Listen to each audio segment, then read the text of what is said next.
To understand the philosophical roots of Korean Feng Shui, we must look to the very foundation of the Korean spirit. It begins with an ancient reverence for mountains. This isn't just an appreciation of nature. It is a profound religious and spiritual belief known as mountain worship. This reverence is woven into Korea's oldest legends. The myth of Dangun, the legendary founder of Korea, tells of a divine figure descending from the heavens to a sacred tree on Mount Baekdu. It is the earliest trace of an indigenous mountain faith that saw these peaks as sacred realms. But beyond myths, there is another concept essential to Korean Feng Shui. It is called Jinsan, or the protecting mountain.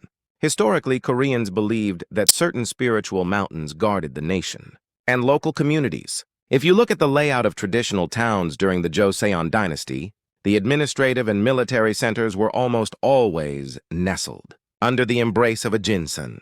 In Feng Shui, this mountain serves as the host mountain. Positioned directly behind a site, it represents the black tortoise, one of the four mythical guardian animals. It acts as a powerful shield protecting the sacred energy of the land below. In the intricate system of Feng Shui, the very first element considered is the mountain.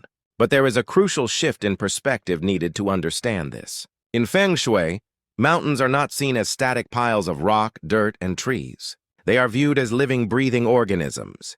When Feng Shui masters describe a mountain's undulating ridges as a dragon, it isn't just a poetic metaphor. It is an organic worldview. Just as blood flows through the veins in a human body, pumping life from the heart to the extremities, the earth has its own vital energy. This earth energy flows through mountain veins, originating from a great ancestral peak and spreading outward. An ancient Feng Shui text, the Myeongsan Ron, explains it beautifully. Mountains are visible through their physical form, but their veins are hidden, without form. This means that every peak, valley, and curve you see on the surface is actually the physical expression of invisible energy flowing beneath the earth. Without this fundamental belief that the earth is alive, Feng Shui ceases to exist. A mountain is the absolute prerequisite. Without it, the energetic veins are cut off, and no matter how beautiful the surroundings, a truly auspicious site cannot be formed. The geography of Korea is unique. Its mountains form an unbroken, continuous linear structure. In the study of Feng Shui, there is a saying, "An inch higher is a mountain, an inch lower is water."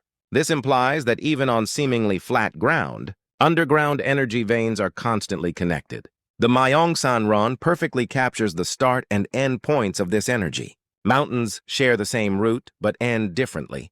Waters have different roots, but end together as one. In the 18th century, a geographer named Shin Gyeong-jun formalized this in a system called Sangyongpyo. He mapped Korea's mountain ranges into a single vast network. The grand spine of this network is the Baekdudaegan, a massive mountain range running continuously from Mount Baekdu in the north all the way down to Mount Jiri in the south.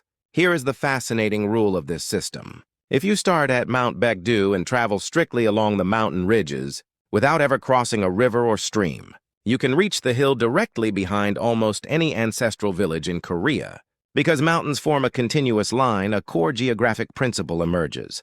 Mountains naturally divide the waters. A mountain cannot cross water, and water cannot cross a mountain. In traditional Korea, these mountain ridges literally defined regional boundaries and distinct ways of life. In the end, if you start at the small hill, behind any Korean village and climb backward along the connecting ridges, your journey will always end at the same place, the majestic Mount Baekdu. This reveals a profound truth about the Korean landscape. The entire peninsula is a single, interconnected living organism. This perspective goes far beyond physical geography. It is the beautiful syncretism, the blending of two deep-rooted traditions. The ancient indigenous worship of mountains merged seamlessly with the systematic spatial theories of Feng Shui. Together, they created an entirely unique worldview, one that honors the land as a living dragon whose vital energy cascades down from the highest ancestral peaks, flowing, uninterrupted, to breathe life into the very places we call home. Thank you so much for watching.